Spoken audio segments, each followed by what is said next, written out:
दोस्तों नमस्कार। आज हम लोग डिस्कस करने वाले हैं एक फील्ड कंडीशन में बहुत ही कॉमन केस जिसे इम्पैक्शन कहते हैं या बंद लग जाना कहते हैं। उसका क्या कारण है गाय और भैंसों में और किस तरह से उसे डायग्नोस करना है। क्या वो जो तुम हाथ डालते हो तो अंदर क्या ऐसा फील हो रहा है, वो हाथ पे चिपक रहा है क्या? हाँ, खुला नहीं है, मूवमेंट है? मूवमेंट तुम्हारे हाथ फ्लैसिड है, एकदम फ्लैसिड है, तुम्हारे हाथ को रिपेल नहीं कर रहा है? अभी तो थोड़ा बहुत है, बहुत ज़्यादा नहीं। वो तो जोर लगा रही है ना। हाँ, पीछे से जोर लगे तो वैसे जो है जो कॉन्ट्रैक्शन रहता है मोटिलिटी, हाँ, वो नहीं है। निकालो, हाथ निकालो।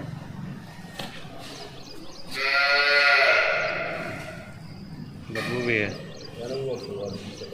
तो देखा आपने, ये बहुत ही कॉमन हो गया है फील्ड कंडीशन में। जब ओनर का रिपोर्ट रहता है, ख़ास करके एडवांस स्टेज ऑफ जब प्रेगनेंसी रहती है, उसमें भैंस और गाय गोबर करना बंद कर देती है। 7-7, 8-8 दिन तक गोबर नहीं करती है और चारा खाना नहीं चाहती है, ना ही कुछ OR करती है। तो इस तरह की समस्या अक्सर आए दिन फील्ड में मिल रहा है, इसलिए इसका विशेष जानकारी होना अति आवश्यक है। Advance of stage of pregnancy जब रहती है तो फीटस को कैल्शियम डिमांड ज़्यादा रहता है, साथ ही साथ उसको अपने बॉडी को मेंटेन करने के लिए भी कैल्शियम की रिक्वायरमेंट होती है। अगर किसी भी कारण से चाहे कोई भी बीमारी हो, उसमें जानवर चारा खाना बंद कर देता है तो फिर उसमें सब क्लिनिकल हाइपोकैल्सीमिया आ जाता है। और जब कैल्शियम प्रॉपर बॉडी में सफिशिएंट अमाउंट में नहीं रहेगा, उस समय आपको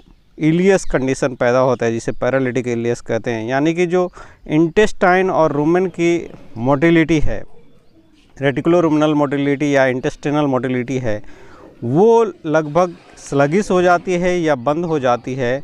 इसके चलते ज़्यादातर भैंस और गायों में बंद लगता है या पैरालिटिक इलियस होता है या वो गोबर नहीं कर पाती हैं।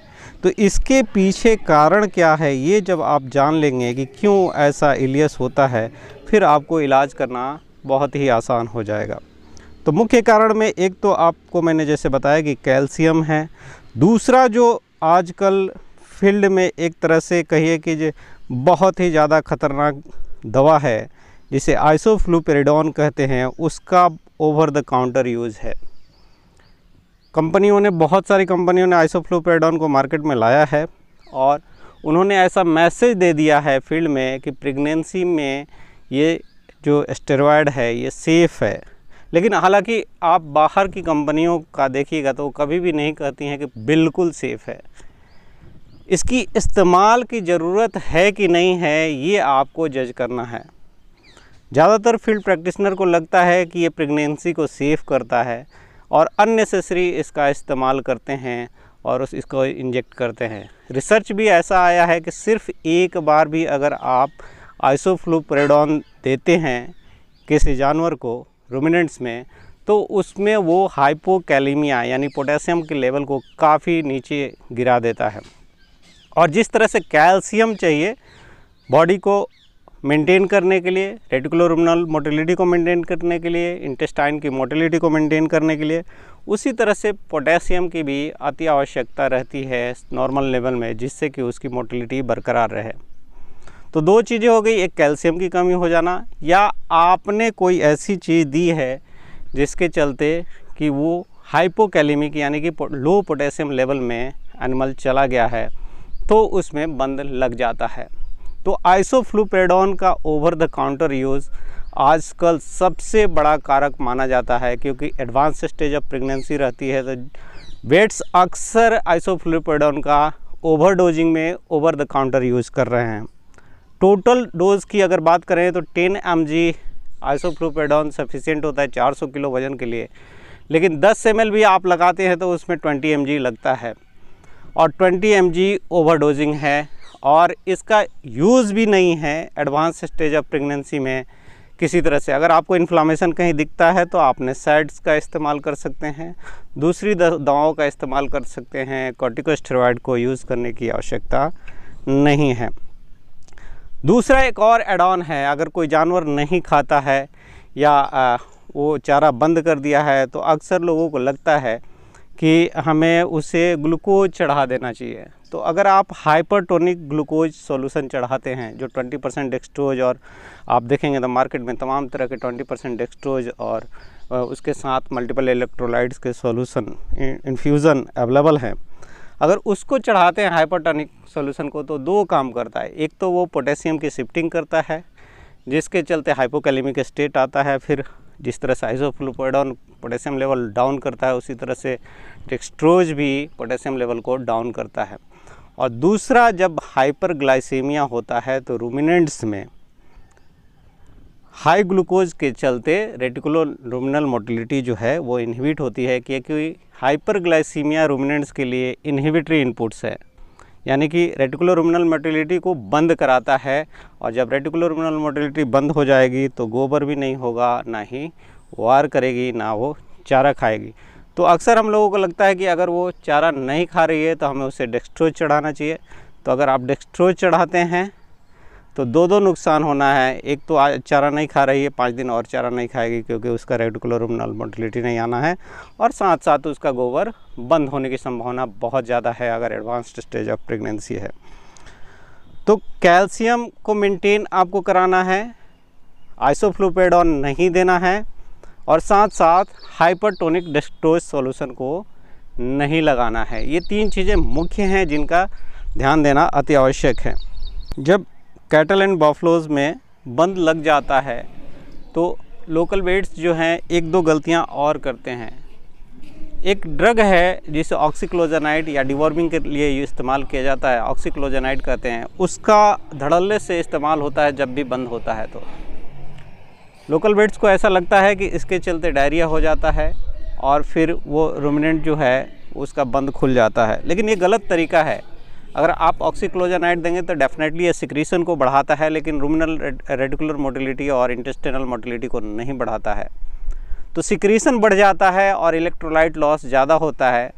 तो थोड़ा मोड़ा अगर इलियस है या स्टेसिस है तो आपका काम बन जाता है, लेकिन हमेशा ही ये नुकसानदेह होता है। डायरिया अगर नहीं हुआ तो अननेसेसरी इसका इस्तेमाल करके आप उसमें सिक्रीशन को बढ़ाते हैं, जिसके चलते फर्दर डिस्टेंशन होता है और मोटिलिटी नहीं आती है। इसी तरह से इनिशियल स्टेज में अगर बंद लगा है तो जहाँ पे इम्पैक्शन है, जहाँ पे फीकल मैटर जो हार्ड हो गया है उसके लिए, या आप रूमेन में जो मटेरियल है वो हार्ड है, उसके चलते अगर गोबर नहीं आ रहा है, यानी कि मोटिलिटी बरकरार है और उसका जो फीकल मैटर है या डाइजेस्टा है वो अगर सॉफ्ट नहीं है तो उसके लिए आप सॉफ्टनर का यूज़ कर सकते हैं, या आप परगेटिव्स जो बल्क परगेटिव होते हैं उनका इस्तेमाल करते हैं।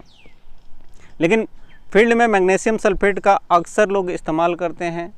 इसी तरह से ड्रास्टिक परगेटिव जो होते हैं जैसे कि कास्टर ऑयल, इसका इस्तेमाल करते हैं। ये सारी चीज़ें किसी भी तरह से रेटिकुलोरुमिनल मोटिलिटी को या इंटेस्टिनल मोटिलिटी को बढ़ाती नहीं हैं, सिर्फ़ और सिर्फ वाटर को इम्बाइब करती हैं और फिर वहाँ पे फर्दर डिस्टेंशन होता है। तो इनिशियल स्टेज ऑफ डिस्टेंशन में आप देखेंगे तो रेटिकुलोरुमिनल मोटिलिटी बढ़ती है, लेकिन जब फर्दर ज़्यादा डिस्टेंशन होता है रूमेन का तो रूमिनल स्टेसिस और इंटेस्टिनल स्टेसिस होती है और फ्लूइड जो है उसमें एक्युमुलेट होते जाता है, और वहाँ से फिर वो साइकिल ऐसी चलती है कि रेटिकुलोरुमिनल मोटिलिटी आता नहीं है और एनिमल जो है डेटरेट करते जाता है, डिहाइड्रेट होते जाता है। तो इस कंडीशन में भी फिर एनिमल का कंडीशन बिगड़ता जाता है। और ये सारी चीज़ें फील्ड में जब भी कहीं बंद लगता है वहाँ पे लोग इस्तेमाल करते हैं।